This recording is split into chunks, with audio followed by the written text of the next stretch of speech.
I'll be really interested to see what my wines from this vintage look like in bottle. You can always see the joy of the person making the wine in the wines, but I think it's undeniable. You know, I'll be interested to see how the wines in the bottle look, if they'll be bouncy or if they'll be a little bit subdued. This is the Deep in the Weeds podcast. I'm Anthony Huckstep.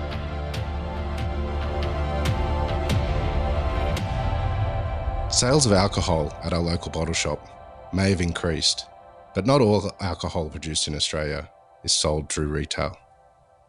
In fact, the humble cellar door and restaurants are the only platform for many small producers. The restaurant floor is a way for sommeliers to showcase the innovation and talent of our incredible winemakers. But with restaurants limited to takeaway, many no longer have a pipe to market. Charlotte Hardy has made wine all over the world and now owns Charlotte Dalton Wines in South Australia's Adelaide Hills. Charlotte, how are you going? I'm doing pretty well, thank you. Listen, I'd like to get your perception on an experience on what has happened from this pandemic, being a small operator. That first when you first started noticing changes, can you tell us what the impact was? Yeah, it was pretty sudden. So because I am a small brand, I set my brand up 5 years ago and I was still working full-time. So I have distributors nationwide, wonderful distributors, and they obviously sell into restaurant and independent bottle stores. I don't sell into any of the big chains or any of the larger places. So pretty much overnight when those restaurants closed, my sales just plummeted. Can you give us a scale of your business? There's so many small producers in Australia. What's the size of your business? So I'm about 1,400 cases, so pretty small, but not teeny-weeny anymore. It's my living, it's our bread and butter. It's the food on the table. What sort of initiatives have you had to put in place straight off the bat to sort of deal with that immediacy of that that shutdown? So that was quite tricky, really. So we have a cellar door. I have a cellar door with my partner, Ben. He has another wine brand, Cook Brothers, and that had been going really well down at Port Elliot. So we'd sort of based our new business plan in recent months around selling a bit of wine through there. So that closed. So obviously it's just without the restaurants there initially, they just closed and there was nothing. We've started thinking, obviously, discounting online, which I was really uncomfortable with for a couple of reasons. Firstly, there's not that much fat in my brand. And secondly, I didn't want to cheapen my brand. Like, my brand is priced where it's priced because the wine is worth what it's worth.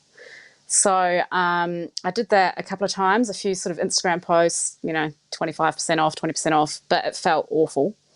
So then I was really thrilled when the local restaurant industry, they just picked themselves up and just restructured their businesses. And so many of them are now selling takeaway with wine, and that has really helped. And I also, to my mailing list, I do just 2 days specials.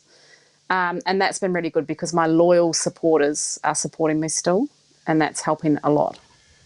Can you sort of paint a picture for us of why small producers, their pipe to market is through restaurants and not really part of the bigger retail alcohol brands in Australia?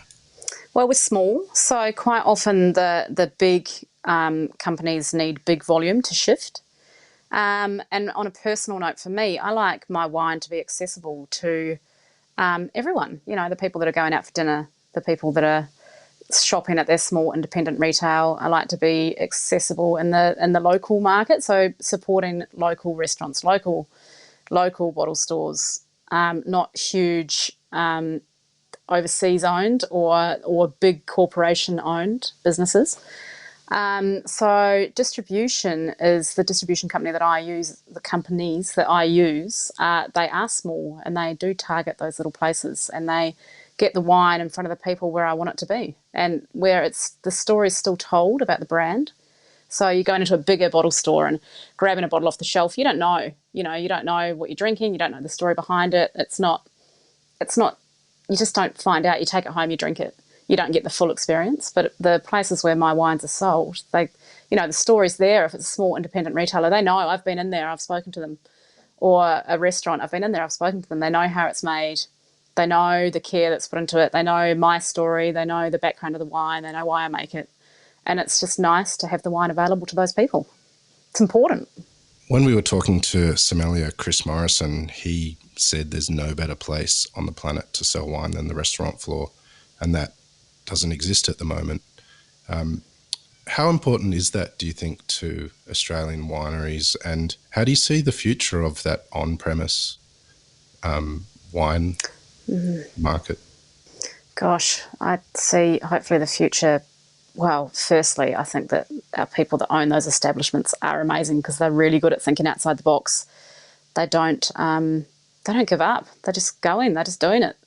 So in my mind, the future is really bright. They're just going to jump up. They're going to be enthusiastic, and it's going to it's going to be big. People are going to be out supporting them, I hope, because when there were bushfires down here, all over Australia, sorry, the Australian hospitality industry, I can't think of anyone that didn't jump on board and raise money for that.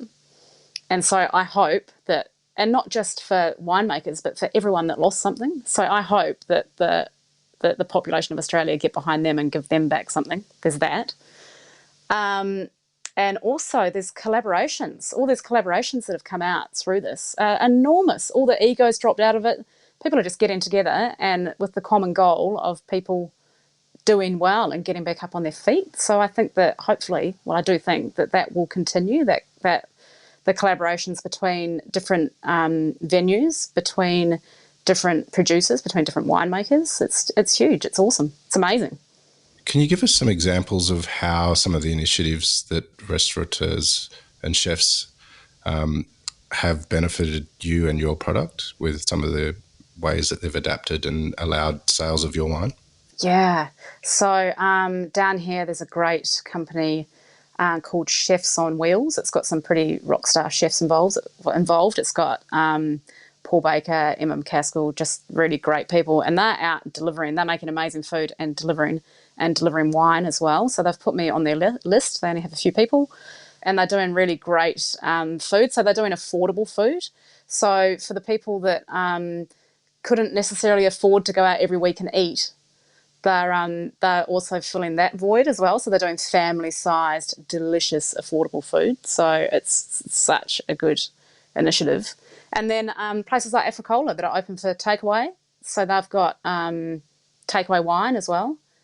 So that it's almost like having the restaurant in your lounge, I guess. So there's still a wine list to choose from, and it's amazing. I think a lot of us take for granted or don't quite know the level and what's involved in producing wine. We can go to a bottle shop and say, well, I don't want to spend more than $20, or you're in a restaurant, you might not want to spend more than $50. What does it take to make a wine? And can you tell us a bit about your wines? Yeah, so it's it's a year-long or longer process. So there's a lot involved. There's the sourcing a vineyard. There's a convincing a grower to sell wine to you. So I started my brand in 2015 after 15 years trotting around the globe making wine. I started it in my shed at Basket Range, and it was tiny. So I brought grapes off my neighbour, Phil Broderick, picked them straight into my fermenter, and then on the way home dropped the fermenter on the driveway.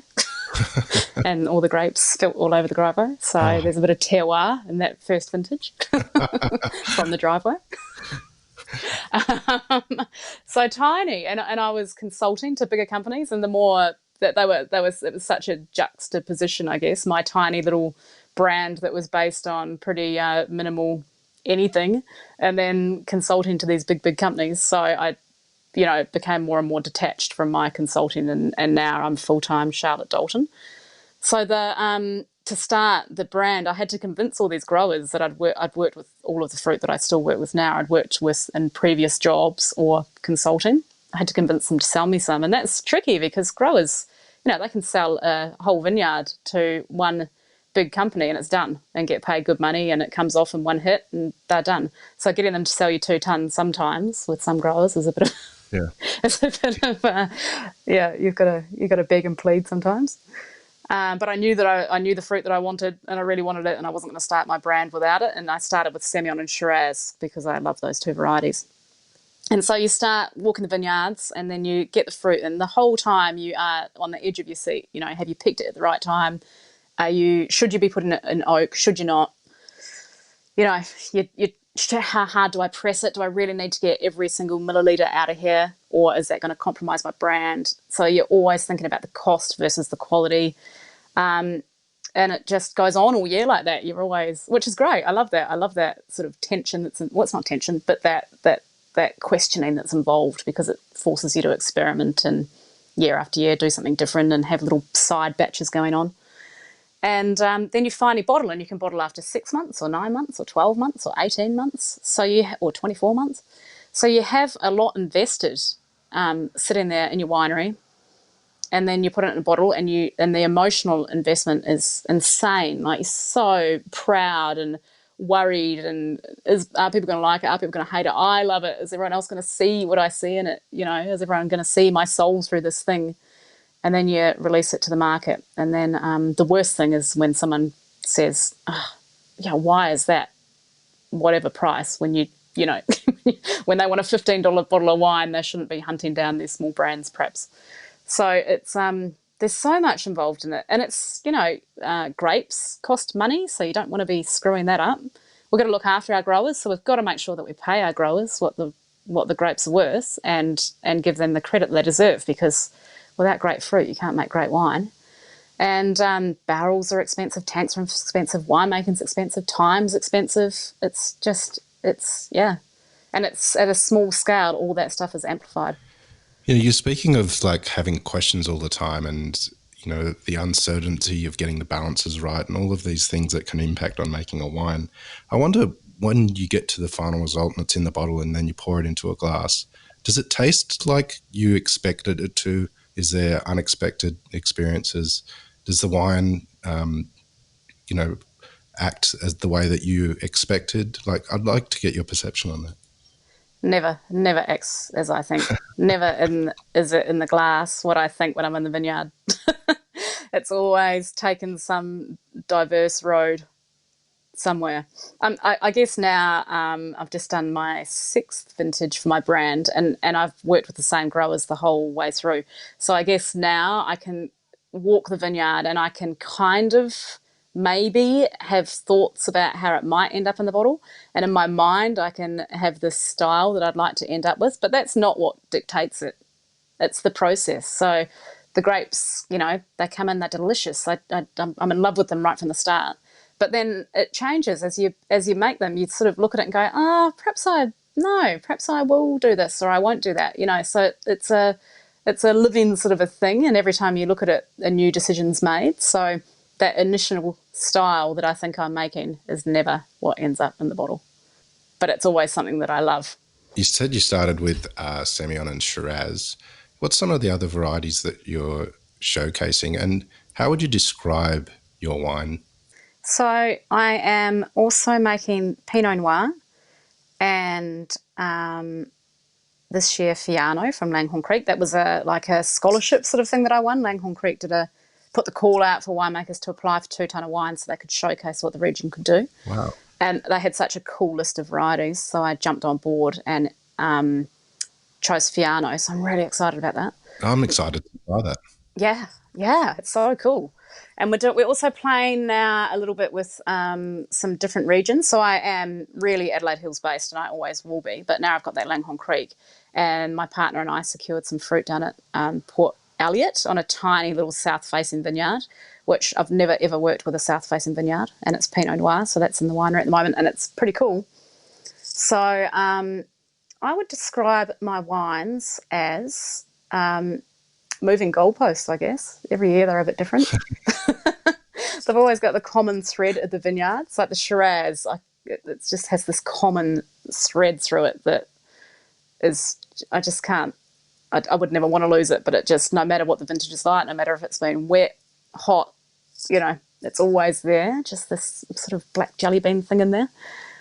So I can always see the effects of the vineyard, but I can also see the effects of the year. And because I don't try and shape the wine in any sort of way, they just end up how they are. But to me, actually, I think they're quite pure, and they are an expression of me, I hope. Now, you're saying earlier that, you know, the immediate impact was to shut everything down in regards to your business almost overnight. And then some of the initiatives that restaurateurs activated helped with sales of wine. But could you give us a picture of the current situation that you're in compared to when all of this started? So the current situation, I guess I'm feeling a bit more positive now. So when it first started, just before that, things were fantastic. I think Australia was just living a beautiful time. There were people were out eating and drinking, and sales were really good, and international sales were fantastic. And then it hit, and that initial week, I just fell into a hole of, oh my gosh, my dream's gone. I can't, how will I ever sustain this? How am I ever going to sell a bottle of wine again? Because my main chain is gone. And I felt awfully sad and devastated for all the people that had supported my brand through all this, that they'd lost their, you know, their income and their businesses. But I guess after a few days of this, I realised that they were pulling themselves back up, so I could probably pull myself back up too. So now I feel positive. I feel almost a little bit excited about when things kick off again. Um, the the I don't know. There's just a nice feeling that people are ready to be a community and support each other. But where I am right now is I'm selling enough wine to look after my family, and just sort of fumble through. But it's definitely not a sustainable place that I'm in. But yeah, I think the future's bright. How can people help small producers like you right now until things start going again? They can order from us. It really is. It is the best scenario is to see website orders coming in. We have our cellar door open for takeaway, but we're down on the coast. People aren't down here, so it's not a huge thing really. And we're in the winery a lot because it's vintage, so the cellar door's open. But takeaway, it's not the experience. It's not a huge thing. So to order online is massive. And if anyone sees it, just on a list to just support everyone, just support everyone. Buy a bottle. It's just it's the way. But then I feel, I say that, but then I really feel for my distributors as well, because I know that it's just a shit sandwich really. The whole chain is just in flux at the moment, and I know that everyone in all of those points is trying really hard to get sales, but it is the best thing for me to have it ordered through the website. What impact have you seen on local producers? No, not just the wine world, but you'd have like a lot of local producers around you as well. Yeah, huge. I think it's, well, I don't know. I was listening to a thing the other day about farming, and I think farming, they're sort of a bit insular to it, and we've all still got to eat. So that hopefully they are surviving okay. But all the restaurants and cafes and those sort of industry around us are closed, and sad about it. In terms of my peers in the industry, I noticed early on that everyone was just on this crazy discounting bandwagon, and I know, being a small producer, that that is absolutely not sustainable, because you've got to eat. So I think that sort of stopped a bit, and people now we're all talking to each other, and that's really lovely, because there's a bit of that community feel. So you feel like you're sort of being pulled along, and doing a lot of these collaborations as well with other people and other not just in the wine industry but other industries. It's enormous. I feel like people are on the up. I hope I'm right. How has wine changed your life? Oh, it's everything. It's before my children. That was my children. I love wine. It's cool. You can track it from the ground right through to the bottle, into the market, sitting at a table. That's beautiful about it. But the thing that I've noticed this vintage is that I really love the team aspect of it. And because we have small children and we lost childcare early on in the COVID-19 piece, it's been a really lonely vintage because I've done my vintage stuff during the day and some nights, and my partner's been in there when I haven't been in there. So it hasn't had that great sort of party feel that vintage is. Like everyone's excited. You're always ripping around to other winemakers' houses and looking at what they've got going on, and it's just a really beautiful time of year. But this year we've all been locked down, and I feel like, I realise through this that is a huge part of it for me. It's also changed my life because we travel so much. We travel to all these amazing places where we sell wine and to different wine regions because we're hungry to know and we're hungry to see what's out in the world. And wine regions are always in beautiful places, so we're pretty fortunate. Do you think the uncertainty about travel will have an impact on winemaking? Yes, I do. I think we will, if it continues and people don't travel, I do wonder what it will do to people's inspiration, because everyone gets inspiration from their overseas vintages or visiting overseas regions. But I guess we all have an imagination, so we can all do things with grapes. But I do wonder if there'll be, if this is long term, what effect that'll have. In terms of the marketplace, though, I know our markets are looking like they're all bouncing back overseas, but it's hard to know that your product's in a place and you can't go there and tell the story yourself. So you're really relying on people that you've sometimes never met selling your wine, and that's hard. That's a hard pill to swallow. A few moments ago, you were saying how different it is making this vintage because of the circumstances. How do you think you'll look back on this vintage in the coming years? Oh my gosh.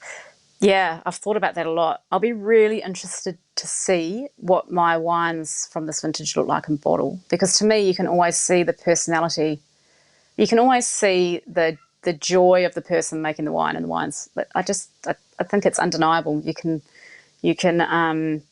tell if the wine was manufactured in a big place and it's lost its soul a little bit, or I'll be interested to see how the wines in the bottle look, if they'll be bouncy or if they'll be a little bit subdued. And I think I'll just look back on the vintage as just a surreal time in life, and not just vintage, every aspect of everything. It's just been a lonely time in the winery and a lonely time in the world, I think, for some people. On a lighter note, how do you like to enjoy a glass of wine? Just after the kids have gone to bed. After the kids have gone to bed, I just about break the bottle trying to get the cap off.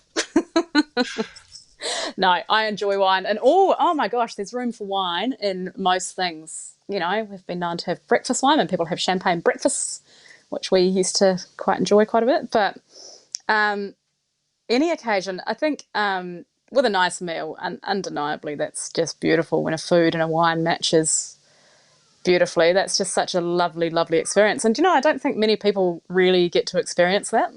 I think that's the beauty of SOMs, isn't it? Is just going somewhere and having someone that's really thought about that, and you get to experience that beautiful thing. I love that.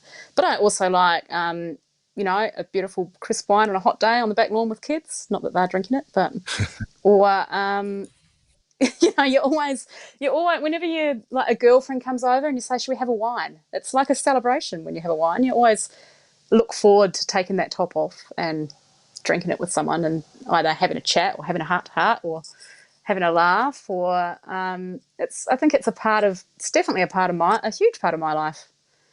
It's a part of my emotional life and my daily life, or most daily life, I guess. And it's also the celebration part too. Like, we look for any excuse to go and buy a bottle of French fizz. Any excuse will do. So it's nice to celebrate with something nice. Well, as the father of twin toddlers, I can agree with you on trying to rip the top of a bottle of wine open as quickly as possible in the afternoon. It certainly tastes a lot better these days. Charlotte, it's been amazing to have a chat. Please keep in touch, and good luck with the what's to come, and we'll talk again soon. Thanks for the opportunity, Huck. I really appreciate it. This is the Deep in the Weeds podcast. I'm Anthony Huckstep. Stay tuned as we share the stories of Australia's hospo community, suppliers and producers in search of hope during this pandemic. Special thanks to executive producer Rob Locke for making this all happen. Stay safe, isolate and be well.